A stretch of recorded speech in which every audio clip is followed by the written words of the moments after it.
Coming up on Baseball in Bluff City, we go around the bases with highlights from the last full week of the regular season, including our game of the week between Christian Brothers and Houston. This action and much more next on Baseball in the Bluff City.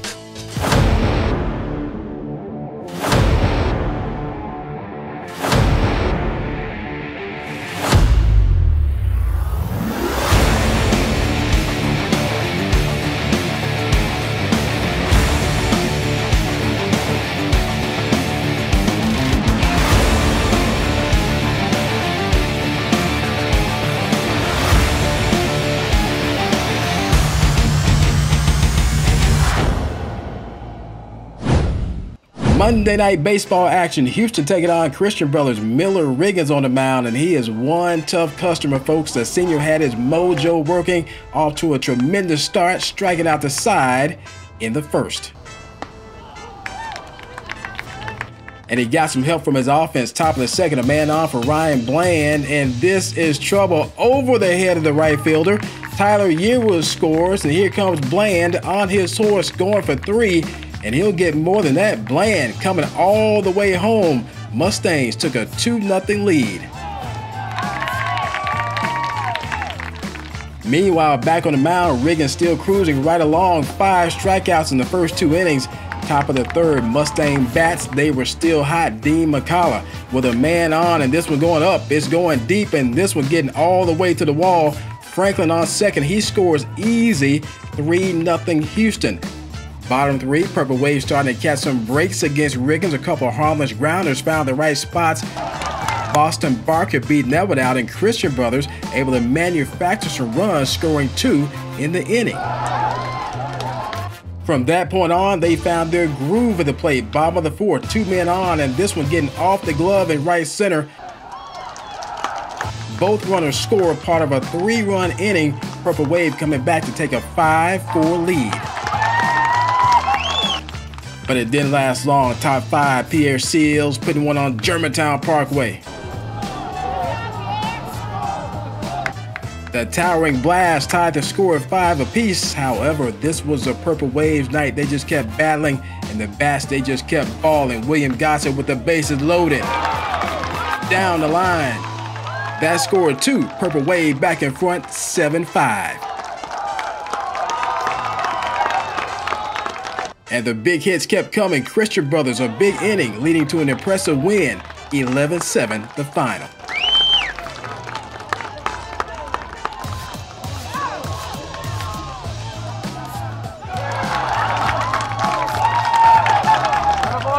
All right, the victory kicked off a great week for Christian Brothers. They closed out the last full week of the regular season strong, going undefeated the rest of the way and not giving up a run, blanking White Station, Germantown, and Lausanne. Speaking of good weeks, what a game from Briarcrest pitcher Matthew Dallas. He threw a no-hitter, had 11 Ks to go along with that.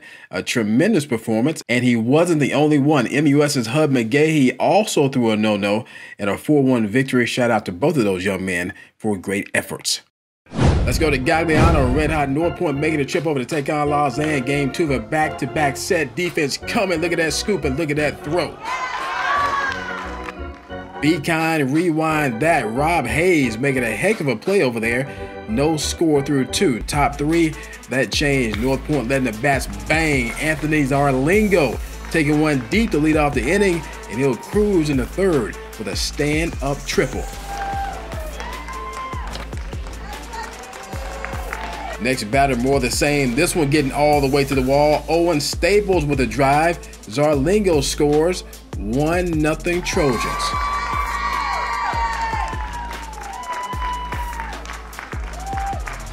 And it didn't stop there. Northpoint keeping a good inning going. Hudson Brown with a pinch runner on his 2nd hit of the game. The RBI single made it 2-0 Northpoint.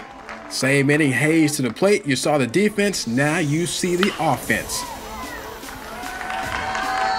Trojans took a 3-0 lead. In the bottom of the inning, Lausanne looking to strike back. KJ Steve taking off for the stolen base. He's safe. Next batter, routine grounder to short, some hesitation, and that put runners on the corners with just 1 out. Trojans over to avoid trouble. Jack Staples pitching a good game, gets Bam Bruckman to pop up, and Northpoint shutting the door. Trojans win their 15th straight, blanking Lausanne for the second straight night. 10-0 the final. Other action on baseball in the Bluff City. Parker Nanny and St. George is taking on Arlington early action. Good job at sticking with it here at short. Wilson Whitmore coming up throwing. Same inning, sometimes you win some and sometimes you lose some. Another hot shot, and this one off the glove. Tigers took a 1-0 lead, but maybe a little too greedy here, thrown out at second to end the inning. Speaking of throws, you won't see many better than this one. Jackson McMahon from one knee, and check that tag at the end. Tremendous play on both ends. Take another look at this one. McMahon the hose, and that tag might be just as good. Still 1-0 Tigers. Bottom second. Parker Nanny looking to keep it that way. Pretty curveball, and he would go on to strike out the side. Fast forward to the bottom of the third. Tigers threatening again, and this easy grounder good enough for the RBI. 2-0 Arlington. Top four we go. The Griffins start the inning off right. Ben Roan with a base knock through the left side, and he would later score. Will Franklin finding just the right spot. That drove home Roan. Franklin 2 hits, 1 RBI in the ball game.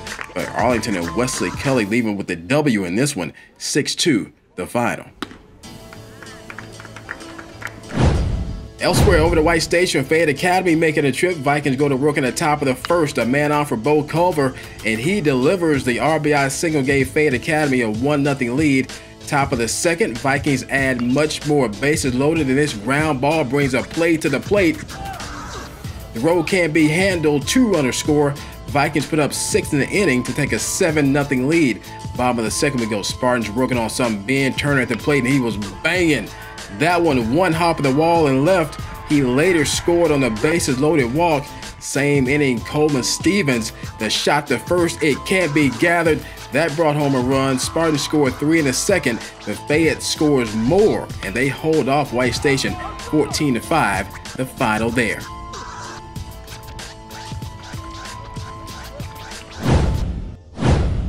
Elsewhere, Bartlett took on Dyer County on a Friday night. Choctaws coming with the offense early. Leadoff base hit to start the game from Noah Moncrief, and that was just the beginning. Dyer County jumping out to a nice lead, scoring 4 in the inning. Choctaws 5 hits through the first 3, but the Panthers did come back. Bottom of the third, the base knock up the middle here. And later, with runners in scoring position, some seeing-eye grounders found their way right through the Choctaw infield. That one under the glove of the third baseman, and moments later, another one right past third. Panthers made it a 4-3 ball game, but Dyer County kept scoring. They took this one 11-7, the final. All right, that's your trip around the bases for this week. Postseason on the way. Looking forward to bringing you more Diamond action soon.